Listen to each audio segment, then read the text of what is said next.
Vilcieni bija jāgaida līdz pat pusotrai stundai.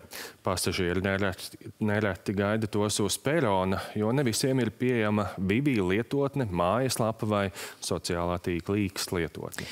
Vienā no stacijām Jūrmalā redzams, kā cilvēki kāpj ārā no jaunā vilciena, lai ceļu turpinātu citā. Savukārt kāda vilciena pasažieriem bijusi iespēja pārsēsties uz tā saucamo veco vilcienu, lai turpinātu ceļu. Šodien notikušajā ārkārtas sanāksmē satiksmes ministrs Kaspars Briškens kopā ar atbildīgajām amatpersonām no autotransporta direkcijas, uzņēmuma Latvijas dzelzceļš un Vivi vilciena raduši 3 iespējamos risinājumus reisa atcelšanas gadījumā.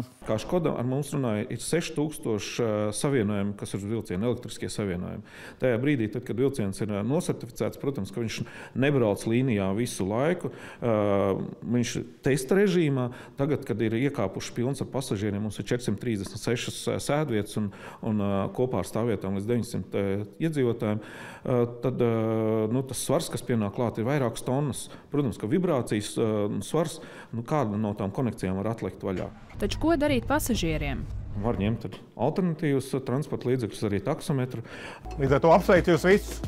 Laipni lūgt jaunajā vilcienā. Izmantosim vilcienu, šī ir jauna diena Latvijas transporta vēsturē. Paldies!